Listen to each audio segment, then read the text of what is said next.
है ना। तो भक्ति सूफी परंपरा से रिलेटेड ऑब्जेक्टिव देख लेते हैं आज के क्लास में। पहला है शेख मोहिउद्दीन चिश्ती। शेख मोहिउद्दीन चिश्ती का जो दरगाह पूछा गया है वो कहाँ है, ठीक है। तो याद रखिएगा इसका जो दरगाह है बच्चा लोग अजमेर में है। कहाँ पर है? अजमेर राजस्थान, ठीक है, अजमेर राजस्थान में है। ओके, चलिए नेक्स्ट ऑब्जेक्टिव देख लेते हैं। उत्तर भारत में भक्ति आंदोलन किसने प्रारंभ किया था? तो उत्तर भारत में भक्ति आंदोलन को जो प्रारंभ किया था उस संत का नाम था बच्चा लोग रामानंद। याद रखिएगा कौन था? रामानंद था। उत्तर भारत में भक्ति आंदोलन प्रारंभ करने का श्रेय रामानंद को जाता है। 2-3 बार पढ़ लीजिएगा, ऐसे याद रहेगा। ऑब्जेक्टिव में दिखेगा आप मार दीजिएगा। ऑब्जेक्टिव का खासियत यह है कि इसमें आपको रटना नहीं पड़ेगा, 2-4 बार ध्यान से पढ़ लीजिए, ऑप्शन आएगा टिक मार दीजिएगा, ठीक है। अगला क्वेश्चन चलते हैं। गुरु नानक का संबंध किस धर्म से था? अब पता ही है सिख धर्म से होगा।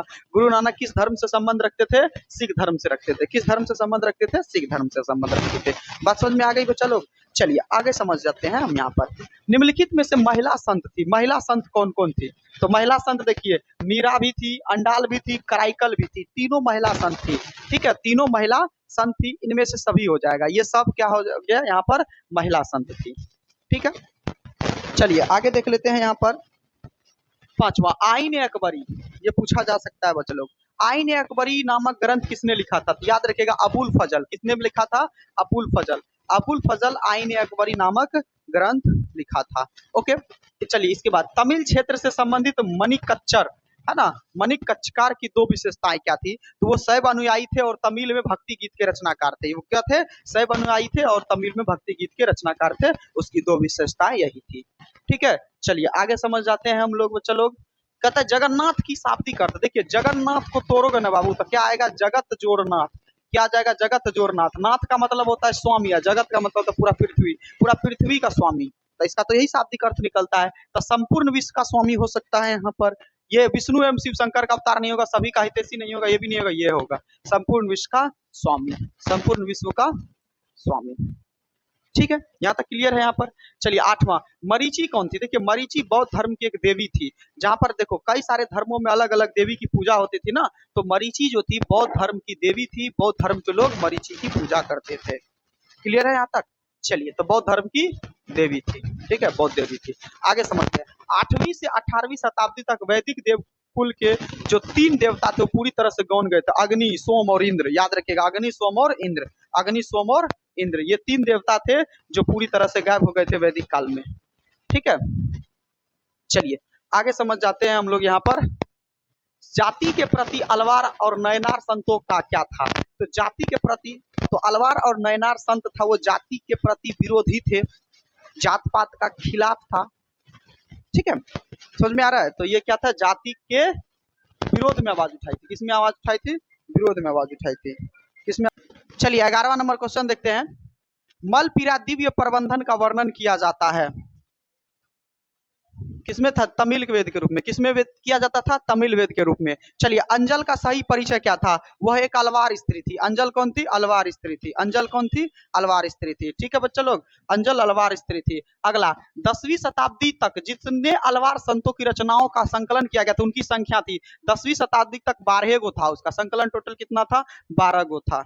याद रखना है आप लोगों को। चलिए 14वां नंबर क्वेश्चन चलते हैं। दक्कन में बोल शक्तिशाली बने थे। तो 9वीं से 13वीं शताब्दी में बोल जो शासक था वो शक्तिशाली बन गया था, 9वीं से 13वीं शताब्दी के बीच में।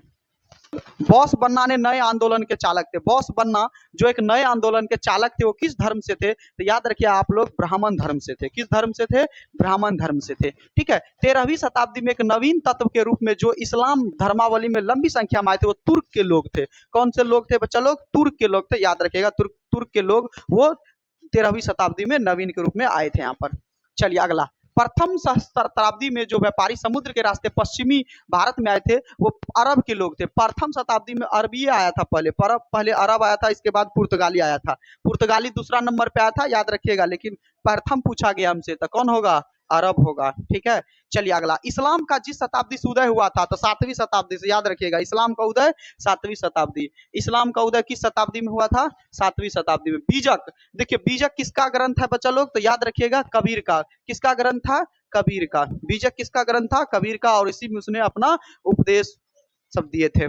चलिए आगे निजामुद्दीन औलिया किस सूफी सिलसिले से संबंधित है? चिश्ती से। किस सिलसिले से संबंध है ये? चिश्ती से। कबीर किसके शिष्य थे? ये सॉरी, हाँ, कबीर किसके शिष्य थे? तो रामानंद के। कबीर किसके शिष्य थे?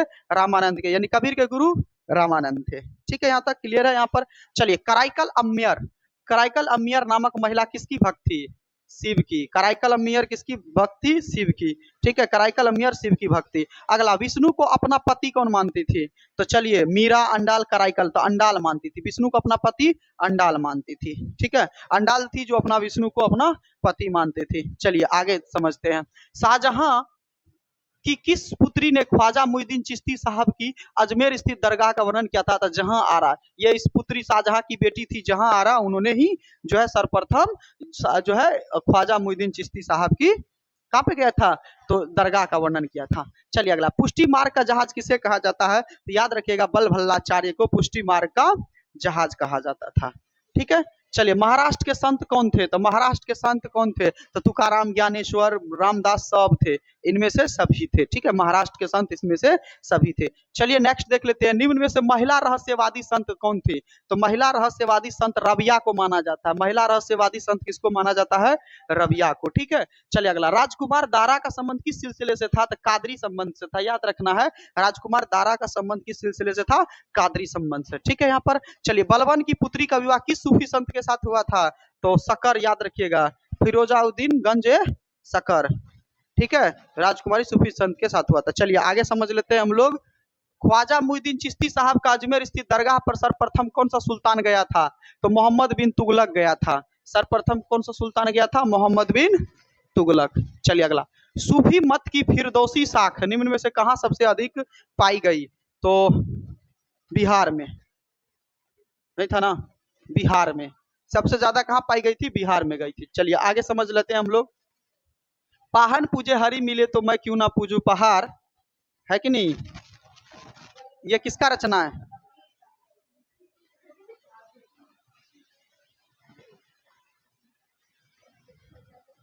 मिले तो मैं क्यों ना पूजू पहाड़, ये किसने कहा था? कबीर दास का जो है यहाँ पर काव्य पंक्ति है। ठीक है, चलिए अगला, शंकराचार्य का मत था, ये अद्वैतवाद को मानते थे, अद्वैतवाद को मानते थे। ठीक है, बलभल्लाचार्य का जन्म कहाँ हुआ था? तो याद रखिएगा, वाराणसी में हुआ था। कहाँ पर हुआ था? वाराणसी में। काशी में जो है यहाँ पर किसका जन्म हुआ था? तो कबीर का जन्म हुआ था। काशी वाराणसी की जगह है। शेख कुतुबुद्दीन अख्तियार काकी का संबंध किस सूफी से सिलसिले संबंध था? तो शेख कुतुबुद्दीन अख्तियार काकी किससे था जी? चिश्ती से, चिश्ती संप्रदाय से संबंधित था यहाँ पर।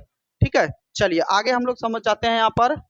निजामुद्दीन औलिया की दरगाह कहाँ है? निजामुद्दीन औलिया की दरगाह तो दिल्ली में है। कहाँ पर है? दिल्ली में है। याद रखिएगा, निजामुद्दीन औलिया, यहाँ पर एक निजामुद्दीन सड़क भी है दिल्ली में। ठीक है, काशी में किस प्रसिद्ध संत का जन्म हुआ था? कबीर का। काशी में किस प्रसिद्ध संत का जन्म हुआ था? कबीर का। औरंगजेब का संबंध किस सूफी सिलसिले से था? तो याद रखिएगा, ये नक्शबंद से संबंधित थे। औरंगजेब किससे संबंधित थे? नक्शबंद से संबंधित थे। चलिए, सुल्तान उल हिंद, सुल्तान उल हिंद किसको कहा जाता है बाबू? तो याद रखिएगा आप लोग, ख्वाजा मुइनुद्दीन चिश्ती को कहा जाता है। ख्वाजा मुइनुद्दीन चिश्ती को, है ना, सुल्तान उल हिंद कहा गया है। चलिए आगे हम लोग समझ लेते हैं, बंगाल के प्रसिद्ध संत कौन थे? तो बंगाल के प्रसिद्ध संत कौन थे जी? चैतन्य महाप्रभु थे। कौन थे? चैतन्य महाप्रभु थे, बंगाल के प्रसिद्ध संत थे। चलिए, किस भक्ति संत ने, है ना, संदेश के प्रचार के लिए सबसे पहले हिंदी का प्रयोग किया था बच्चा लोग? रामानंद ने। किसने किया था? रामानंद ने। 2.5 दिन की झोपड़ी का निर्माण किसने कराया था? कुतुबुद्दीन ऐबक कराया था। याद रखिएगा, 2.5 दिन की झोपड़ी का निर्माण कुतुबुद्दीन ऐबक इन्होंने, है ना, करवाया था। चलिए, कुतुब मीनार का भी निर्माण किसने कराया था? कुतुबुद्दीन ऐबक ने ही। कुतुब मीनार का भी निर्माण किसने कराया था? कुतुबुद्दीन ऐबक ही ने ही कराया था। चलिए आगे समझ लेते हैं, फतेहपुर सीकरी को राजधानी किसने बनाया था? तो अकबर ने बनाया था। याद रखिएगा, किसने बनाया था? अकबर ने फतेहपुर सीकरी को अपना राजधानी बनाया था। ठीक है, भारत में मुगल वंश का संस्थापक कौन था? तो मुगल वंश का संस्थापक बाबर को माना जाता है। किसको माना जाता है? बाबर को माना जाता है। क्लियर है? अकबर ने किस सन में दीन इलाही धर्म की रचना किया था? देखिए तो ये है 1581 में। ये नेक्स्ट देख लेते हैं, तलवंडी नानकाना साहब का किसका जन्म है? तो बाबू नानकाना से याद रखिएगा, नानक। ठीक है, इसका तलवंडी किसका जन्म स्थल है? तो नानक का ही, 2 व्यक्ति सेम टू सेम दे दिया है। संत कबीर का जन्म कहाँ हुआ था? तो याद रखिएगा, वाराणसी या मथुरा एक ही जगह है। ठीक है, तो वाराणसी में हुआ था। तो इसी के साथ आप लोगों का, है ना, भक्ति सूफी परंपरा से रिलेटेड जितने भी ऑब्जेक्टिव थे, टोटल 49 ऑब्जेक्टिव थे, उसको अच्छे से समझा करके हम कवर अप करा दिए हैं। ठीक है, इससे ज्यादा बढ़ करके एग्जाम में आएगा भी नहीं इस चैप्टर से। समझ में आ गया।